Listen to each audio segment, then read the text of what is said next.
Nous avons comme ça commencé déjà depuis quelques jours à lire le livre de Job, du moins en partie. Et aujourd'hui, on a cette parole de Job, parce que Job est attaqué, quoi.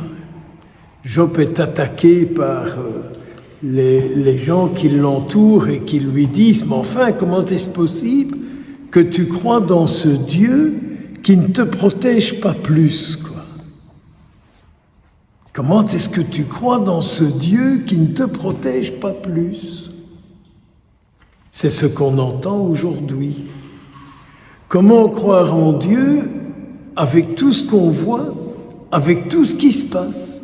Comment croire en Dieu? Et alors Job a cette réponse merveilleuse, il dit « Mais comment l'homme pourrait-il avoir raison contre Dieu ?» Ou si vous préférez, y a-t-il quelqu'un de plus puissant que Dieu? Donc la question elle est, je pense, avec quelle puissance es-tu en relation et avec quelle puissance est-ce que tu discutes et à quelle puissance est-ce que tu offres ta vie?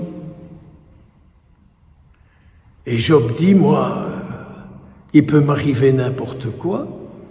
Dieu, je ne le quitterai jamais.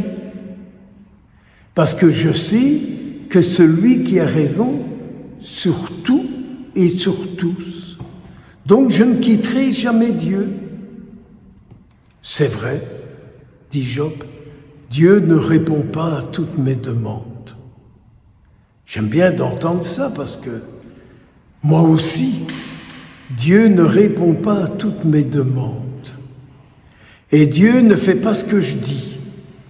Et Dieu ne fait pas ce que j'ai envie. Et il ne fait pas toujours ce qui me plaît. Et il ne me dit pas toujours ce qui m'arrange. Mais ce que je sais, c'est ce qu'il dit et ce qu'il fait est toujours bien et juste. Ce n'est pas parce que ça ne me plaît pas que ce n'est pas juste et que ce n'est pas bon. Nous avons cette tournure d'esprit de dire quand ça ne nous plaît pas, ce n'est pas bien, ce n'est pas bon. Nous, on a tendance à fonctionner comme ça. Pour que ce soit bien et bon, ça doit nous convenir et ça doit nous plaire. Or, la foi, c'est de dire « Oui, Seigneur, ce que tu dis, ce que tu fais, c'est bien, c'est bon, c'est juste. » Et on voit combien, avec cette page d'évangile qu'on vient d'entendre, on voit combien c'est difficile de suivre Jésus.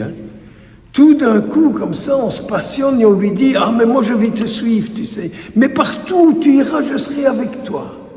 Mais d'abord, je dois faire ça. Oui, mais je dois encore faire ça. Oui, mais je dois encore faire ça. » Et Jésus dit « Mais tu veux me suivre et tu mets des priorités pour me suivre.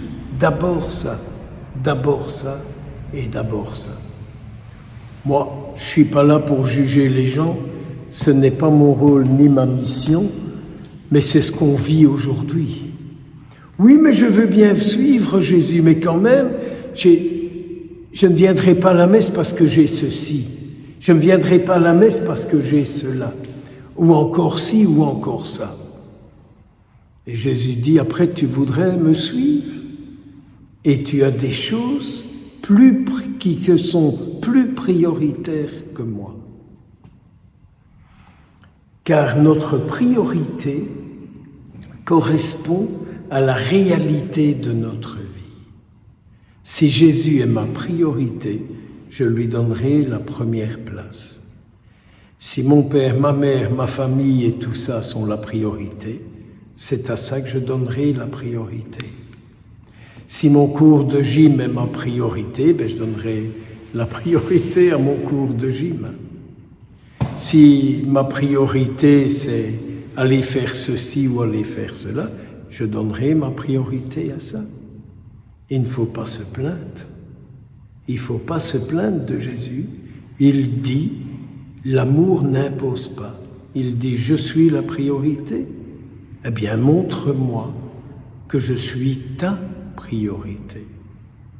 Alors, Vierge Marie, tu n'as pas d'autre priorité dans ton cœur que Jésus et tous ceux, toutes celles qu'il te confie. Alors aujourd'hui, je crois que tu dis à Jésus, ma priorité aujourd'hui, Jésus, ce sont ceux qui sont venus t'écouter. Ce sont ceux qui sont venus te parler. Ce sont ceux qui sont venus te prier.